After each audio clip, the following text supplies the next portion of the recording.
qual é o poder da autoridade dos pais para exercer influência nos filhos? É total. Que cuidado o pai deve ter? Porque essa mesma influência positiva que você acabou de relatar, Pode o ser contrário também é verdadeiro. Também se dá, também. E o pior não é nem a influência negativa, é a omissão.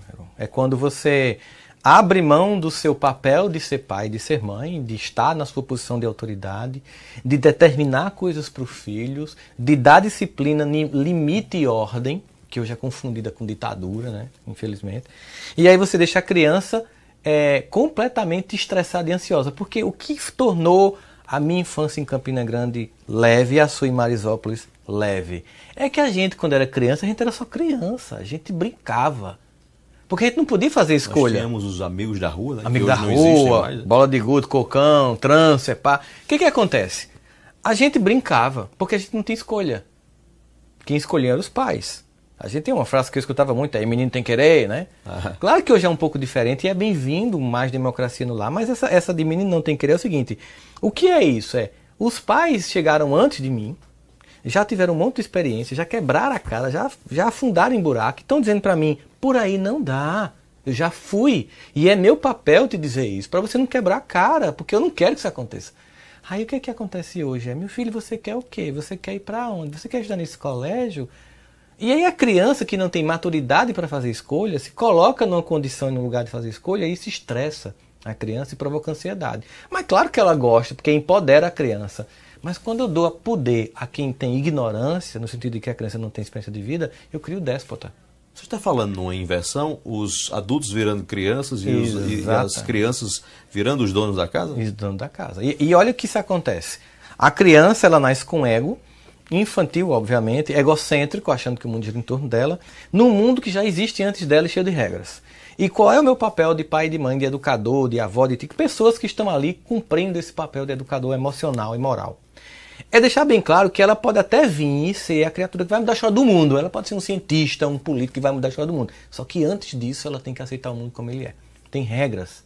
O mundo não se flexibiliza e se curva diante do meu filho. Não. Eu tenho que fazer com que o meu filho entenda quais são as normas do mundo para poder viver nesse mundo. Mesmo que ele venha para ser um cara que vai mudar tudo. Então, aprender que existem regras que estão postas, disciplina é um recorte temporário que eu faço para o filho, para a filha, e que depois ele vai seguir de forma diferente. Mas eu preciso oferecer esse recorte anteriormente, para facilitar a vida dele.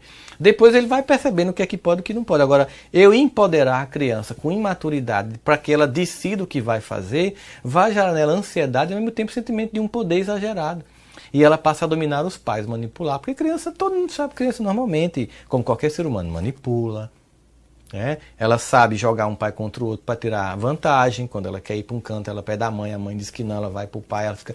E os pais têm que ter essa coordenação de, uma vez que você decidiu, mesmo que eu discorde, eu vou concordar com você e não vou lhe desautorizar.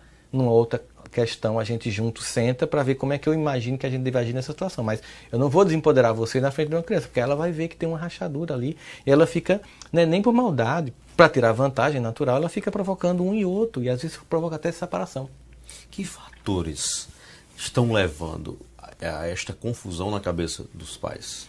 Eu te diria uma coisa bem engraçada, que eu chamo de geração moral e cívica. Geração moral e cívica é aquela pessoa que nasceu ali entre 60, 70 e início dos 80, pagou moral e cívica quando estudou, ralou, estudou em escola pública, passou necessidade, usou roupa dos outros doada, usava conga, quichute e bamba, botava preguinho na havaiana quando torava para poder continuar usando. Usava os livros do ano passado? O livro do ano passado apagava, comprava o livro do professor e cobria, encapava o livro, pegava transporte escolar ruim, conseguiu vencer, conseguiu se estabelecer na classe média, conseguiu ganhar bem, e quando fez um retrospecto da própria vida, teve uma ideia infeliz. Meus filhos não vão passar por isso. E esquecendo que foi exatamente porque passou por isso que se tornou quem se tornou. E com isso não se quer dizer que se você pode comprar uma roupa para o seu filho, que você vai pegar a roupa dos outros, mas é que nós saímos das muitas dificuldades que nos forçaram a crescer para as muitas facilidades que destroem as pessoas. Eu sinceramente te digo, eu estava conversando com minha esposa um dia desse, recentemente. Eu disse para ela, eu agradeço muito a Deus de eu ter nascido numa família que era de classe média baixa. Porque se eu nascesse numa família com Netflix, internet banda larga, TV por assinatura, shopping, videogame, Xbox, não sei o quê, sem gostar de estudar como eu gosto, não tinha dado certo, não.